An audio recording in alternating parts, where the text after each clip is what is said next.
大家好啊！咁而家咧呢個地方咧就係路環嚟嘅。今日咧 City Walk 咧終於都嚟到路環呢一度。咁路環呢一度咧就係澳門嘅後花園嚟嘅。咁呢一度嘅建築咧都係比較矮啦。咁同埋呢一度咧相對咧人就比較少，所以行起上嚟就非常舒服。呢度絕對咧係適合澳門 City Walk 嘅其中一個地方嚟嘅。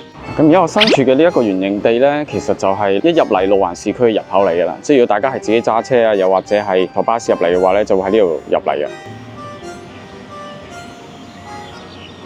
咁當然作為一個市區，就肯定有個非常之容易標識嘅一個建築啦，就係呢個街市啊，呢個就係路環嘅市政街市。咁呢度嘅環境係真係非常之悠閒。咁但係啦，即係呢度少不免就會係好多遊客過嚟打卡嘅地方，但係相對比起澳門嚟講咧，呢度都係較為人少啲嘅。咁佢呢一度咧就有兩個巴士站嘅，咁一個巴士站咧就係從黑沙方向嚟嘅車啦，咁而另一個咧就係入嚟呢一個路環市區嘅巴士站啦。咁啊，影一影俾大家睇有咩巴士，咁大家就可以根據自己附近嘅路線咧，就睇下有冇呢啲巴士線，咁就搭過嚟啦。記得千祈唔好搭咗相反方向，如果咪就有排兜。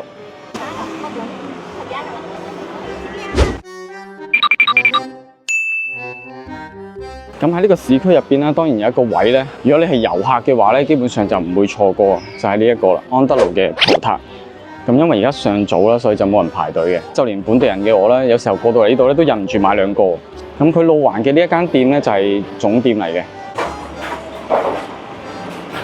咁除咗有葡撻之外，佢都有其他包。好啦，咁一就買咗兩個葡撻，一陣坐喺海邊食。然之後咧，佢入邊咧都仲有一啲咧包類嘅嘢，大家可以選購嘅。不過時間就要等耐少少，因為佢要現場整俾你嘅。如果大家唔想外賣，企喺條街度食嘅話，其實安德魯都有兩間店可以俾你坐低慢慢享受，順便嘆埋杯啡。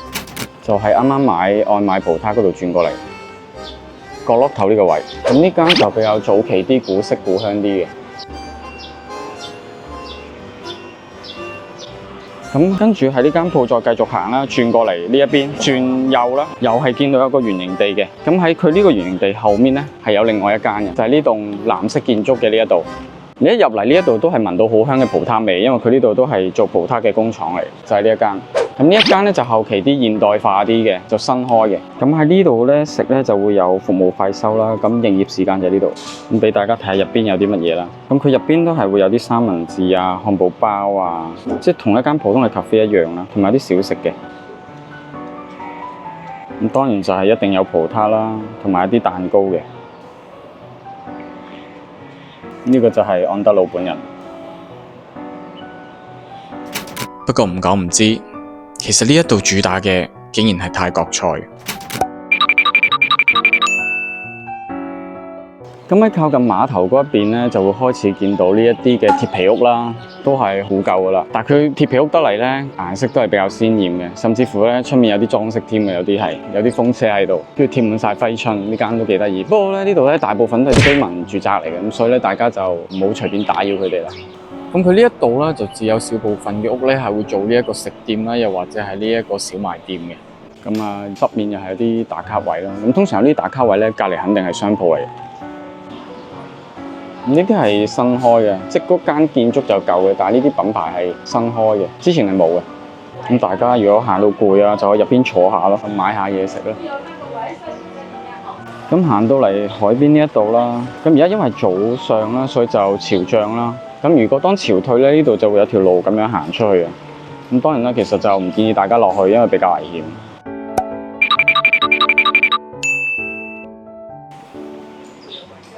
咁行到嚟呢度又係好舒服㗎，所以就連澳門人咧，即係如果唔想行到出大陸啊，或者去一啲好遠嘅地方咧，有時都會嚟下路環呢度散下心，吹下海風，食個葡撻咁樣。呢一度咧啲建築都好 colourful 啊，尤其佢哋個瓦頂啦，都會有時候油上一啲特別嘅色彩，咁就好適合影相。咁而家呢個時間咧，如果坐喺出面咧都比較曬嘅，咁我就選擇咗喺呢一個聖方濟教堂隔離嘅呢一棟矮矮地嘅建築物。其實佢咧都係政府嘅建築物嚟嘅，佢係一間圖書館，文化局嘅圖書館。咁出面有啲凳咧比較陰涼啲，就坐喺嗰度食。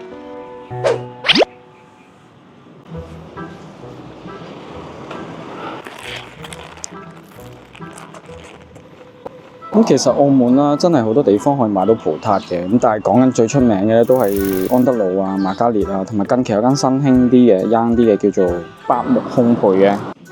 但係就咁單純講緊瑪嘉烈同埋安德魯嘅話咧，兩間我覺得係各有特色啦，即係個口味係唔同嘅，的確。咁我個人咧係中意呢個安德魯多啲，因為相對咧佢係比較完整一啲啦，即係冇咁燶嘅我自己覺得。咁同埋講緊我自己係比較中意食甜味嘅，咁呢一個咧就會相對較甜。瑪嘉烈反而係會食到有鹹味添嘅，咁但係呢個咧就相對係甜好多好多。咁以上都係個人口味咧，唔知大家係中意邊種口味，可以下面留言俾我。咁遲啲就去試埋嗰間百木，睇下咩特別之處。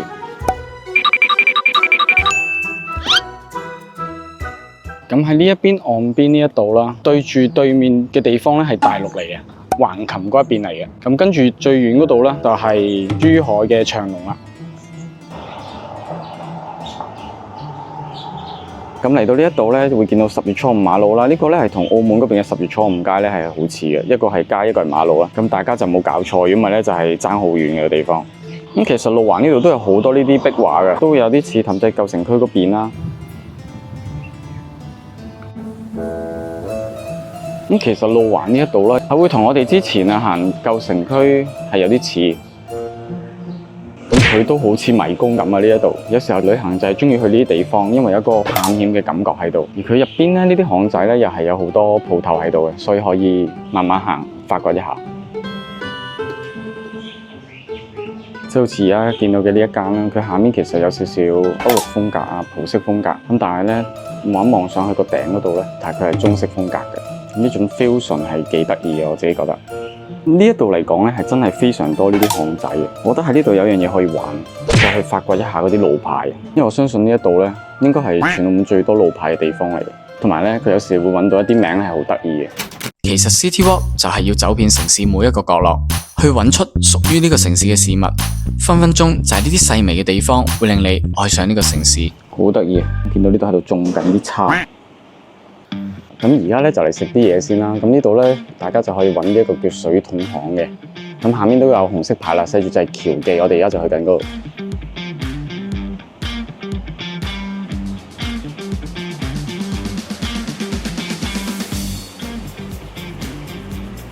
呢間粉藍色嘅呢一間就係僑記啦。呢一間嘅僑記都係路環好出名嘅一間茶記，環境唔算十分大，而佢哋有部分嘅菜品係唔會喺個菜單入邊嘅，而係會寫喺佢哋店內嘅白板上面。呢一度嘅冷蛋牛腩米係出咗名唔錯嘅，而由於我哋今次有小朋友喺度，所以就改咗呢個番茄湯底，而加呢個番茄湯底係要加多12蚊。呢一個牛腩真係非常之嫩，唔會腍得滯，仲 keep 住有口感喺度，而且仲好入味。然之後再睇下隻冷蛋，其實就係 mix up 咗嘅蛋，一啲都唔爛，仲要好滑嫩，非常之有光澤。然後呢一份葡式燴魷味就係白板上面嘅菜式，其實係正餸嚟嘅，份量當然會大，仲跟埋飯，價錢係75蚊一份，味道都算濃。再嚟就係吉列豬扒，都係白板菜式，係正餸嚟嘅。旁邊仲有啲葡式嘅洋葱沙律作為伴菜，賣相就十分之靚仔。豬扒厚度正常，唔算乾，亦都唔算多汁。但我自己食落係會食到有少少肉嘅酥味喺度，要配埋隔離嗰啲葡式配菜，個味道先至比較清爽少少，仲可以降低到油膩感。最後呢一個係朋友極力推介嘅鮮油包，香脆嘅鹹軟包夾埋厚厚嘅牛油，非常之邪惡，但係又非常之好食，一定要試。咁而家個天氣咧就係非常之好嘅，咁好嘅天氣咧喺呢一啲冇高樓嘅地方咧行下，真係一件非常好嘅事嚟。咁你睇下個天，仲有一對翼喺度。咁其實而家我哋行緊嘅呢個範圍咧就係路環一條村嚟嘅，叫入邊村，個名幾得意。咁其實以前呢度啲人問路咪好得意咯，即係譬如你問佢間鋪喺邊啊，咁入邊街咯，入邊邊條街啊，都話喺入邊街咯。因為我諗成個對答就變成咁啦。咁其實呢一度咧多呢一啲路牌真係一啲都冇誇張，淨係呢一個畫面就已經1、2、3，跟住呢邊4，即係有4個呢啲街名牌喺度。咁中意影相嘅朋友咧，呢一度咧都一定好適合你，因為你會揾到形形色色唔同顏色配搭嘅外牆。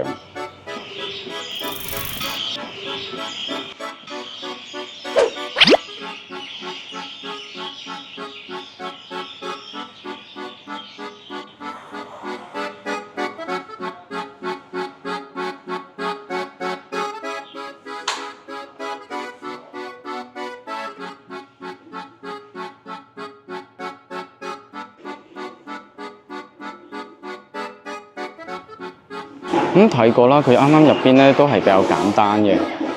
咁同埋見到啱啱頭先中間咧會有一個聖櫃喺度啦，因為之前咧呢一度咧有聖物喺入邊嘅，咁而家就搬咗過去嗰個聖約瑟修道院入邊。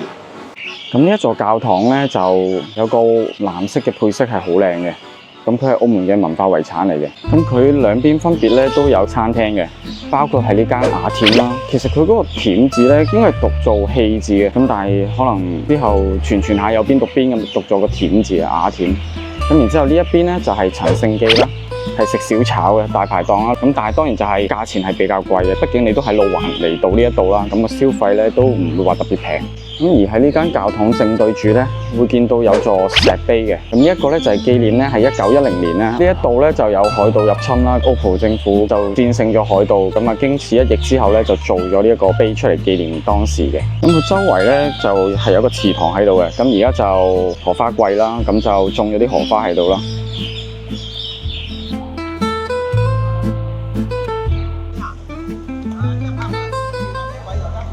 咁喺呢一度啦，經常都會成為一啲電影啊，又或者係一啲宣傳片嘅拍攝地嚟。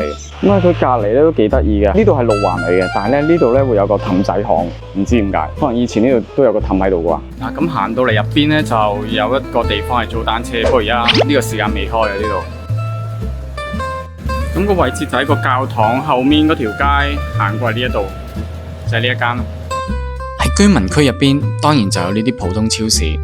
亦都係當地居民生活中重要嘅一部分。你攞去先啦，你又阿爸你攞去先啦。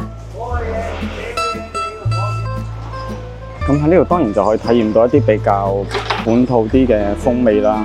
呢度嘅街坊啊，或者啲送貨咧，都會互相打招呼啊。講緊係成條街都聽到，聽住嗰啲咁樣嘅打招呼聲啊，好精神嘅。嚟到呢度，呢啲其實周圍都會見到啦。咁但係咧，可能因為呢度嘅環境啦，同埋個氛圍啦，所以就令到呢個感覺會更加濃厚。頭先可能有啲居民買餸唔記得帶錢或者帶唔夠錢啦，咁都可以即係先攞咗啲嘢翻去先嘅，即係後補啊！即係嗰種仲係好本地居民嗰種人情味咯，可以感受到。咁如果大家對於廟宇有興趣咧，都不妨嚟睇下嘅。由於以前呢度嘅居民都係靠出海捕魚為主嘅，為咗祈求平安。喺路環呢個咁細嘅市區入邊，就已經有4座廟。呢4間廟分別係天后古廟、譚公廟、觀音古廟，同埋最後嘅三聖宮。呢4間廟合稱路環4廟。喺路環嘅呢4座廟，基本上都係建於清朝年間嘅。最古老同最有規模嘅就係呢一座天后古廟，有成200幾年嘅歷史。而最香火鼎盛嘅，反而係呢座譚公廟。每逢到咗廟入邊嘅節日誕辰，成個路環村都會變得非常之熱鬧。所以如果你係對呢啲廟宇有興趣嘅話，不妨過嚟路環呢邊行下。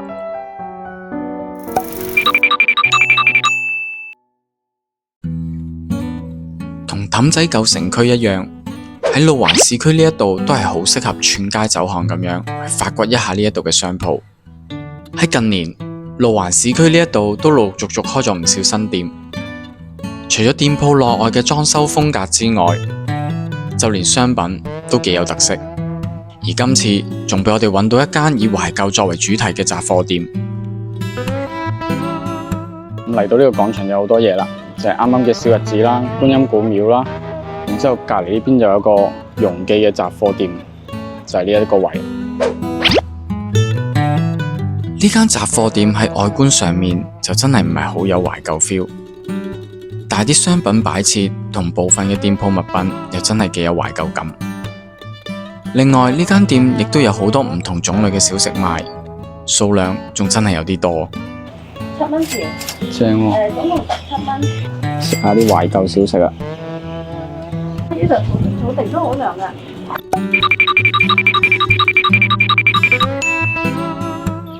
喺呢一度咧，一辣啦，大家見到行到邊邊咧，呢一辣啦都係路環原居民啲屋嚟嘅。咁呢一度咧都係一個私人經營嘅一個農場啦。咁入邊咧係可以辦會員入去嘅，咁就可以搞燒烤啊或者露營咁樣嘅。咁呢度咧都有個係動物標本展示館嘅，係免費開放。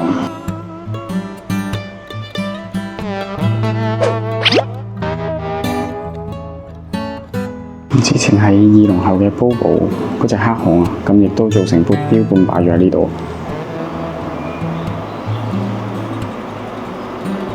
咁佢呢一度咧，雖然就唔係話特別大啊，但係嗰啲展品咧就有好多。咁所以咧，如果你有帶小朋友嚟嘅話，你都可以入嚟啲地方參觀下，有親子活動嘅都係可以有。咁同埋呢度冷氣好涼啊！咁佢入邊都仲有廁所同埋育嬰室嘅。呢一間路環輝記喺呢一度都開業咗成70年啦，係一間非常老字號嘅茶記。喺平日店裏面已經有好多人幫襯，而呢一度亦都係澳門少有可以坐喺室外食嘢嘅茶記。我個人就比較中意坐喺出面食嘢，聽住啲雀仔聲都幾舒服。味道嚟講，個人覺得雖然未去到話好驚豔，但整體嚟講都係算係唔錯。呢個炒蛋叉燒飯，炒蛋夠晒嫩滑，有蛋香，配埋叉燒同淋起面嘅甜豉油，再配埋啲白飯，真係一啖接一啖。而呢一個白切雞出前一丁，切雞亦都夠晒滑，有雞味，同埋睇到佢咁重嘅蔥油就肯定正啦。原本以為食落會超鹹，但其實又唔係話特別鹹。最後咁熱嘅天氣，配埋杯檸樂，真係透心涼。咁佢裏面嘅牛腩啊，或者係牛尾啊，都係唔錯嘅。咁大家如果嚟呢邊想揾一啲地方食下嘢嘅話，呢度都係一個推介嚟嘅。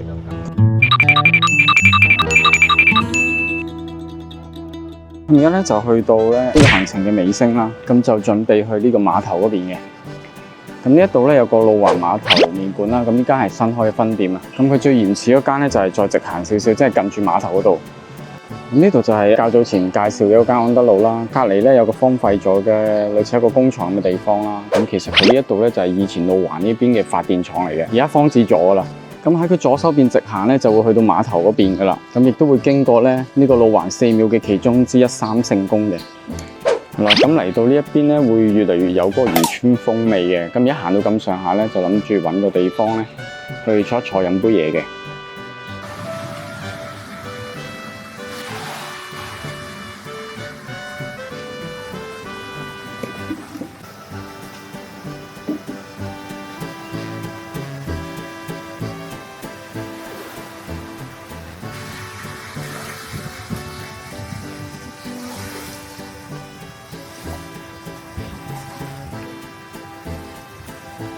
咁其實去旅行就要揾呢啲地方咧，坐下 hea 下啦，就唔好淨係為咗講行程。我自己都係咧比較中意呢種漫遊方式。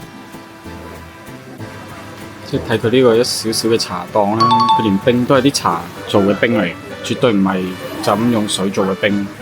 雖然眼前嘅風景咧就有啲唔係咁靚，不過做人咧應該要將個目標咧放遠少少，咁就會差好遠啦。要喺呢啲餐廳食嘢咧，個窗口就會望住呢啲風景噶啦。咁呢一間就最原先嘅嗰間路環碼頭麵館啦。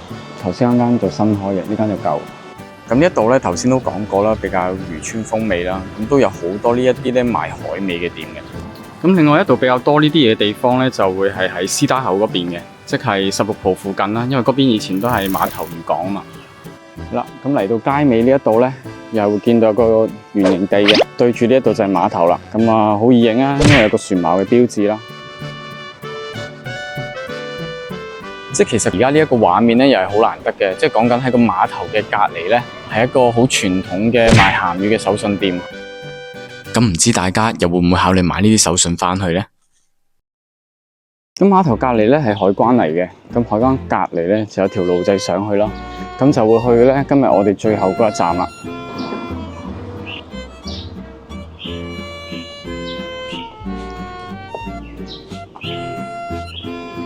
咁喺呢一度咧行落去咧，就會去到我哋今日最後一站荔枝碗船廠。咁顧名思義啦，佢就係以前澳門嘅船廠，路環呢一邊嘅船廠嚟嘅。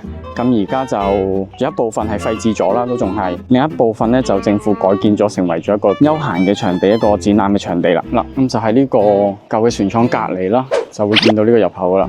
佢係開放式嘅，係24小時嘅。咁佢呢一度啦，都會擺放一啲船嘅展品喺度啦，同埋有以前做船業嘅一個歷史圖片介紹嘅。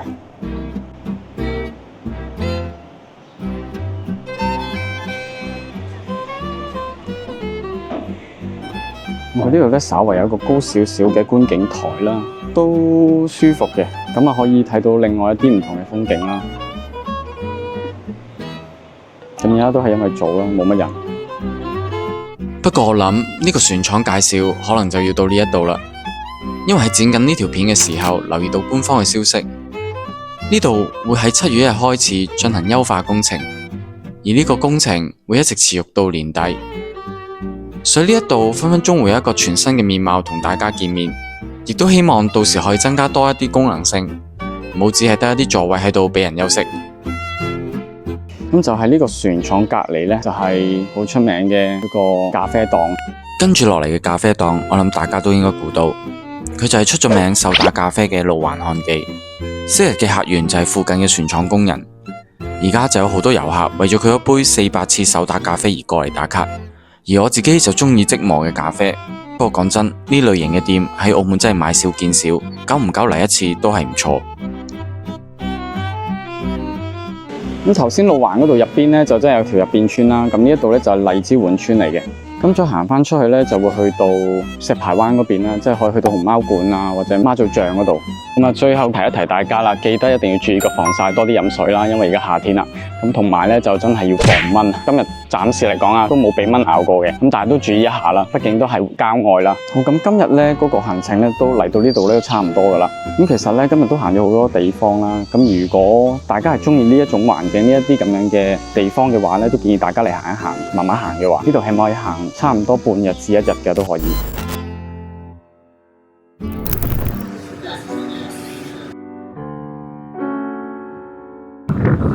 咁呢一度咧就唔使真係買飛先入嚟嘅。如果大家中意影相，上嚟呢度影相嘅話，都可以出嚟。呢度一眼望埋去都係呢啲蟹仔嚟嘅。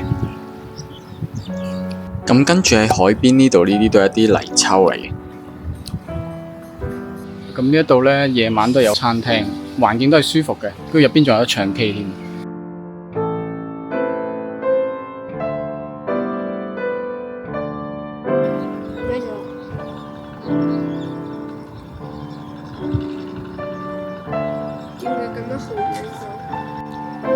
嗱喺呢一度咧，一黃昏嚟咧，真係超級靚。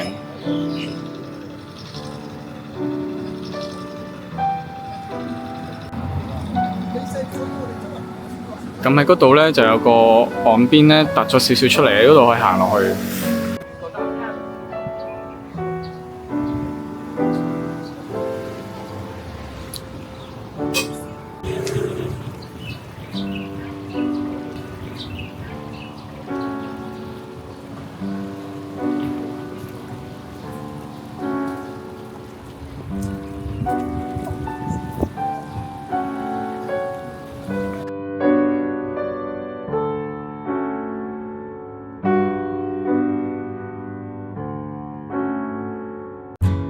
好，咁今集嘅內容就係咁多。作為澳門嘅後花園，路環呢一度仍然保留咗澳門最原始嘅風貌，同相隔不遠紙醉金迷嘅路氹城形成鮮明嘅對比。所以如果大家有機會，不妨可以好似今集嘅 City Walk 咁，用漫步嘅方式探索呢座城市細微嘅地方，去感受一下澳門嘅另一面。咁我哋下集見啦，拜拜。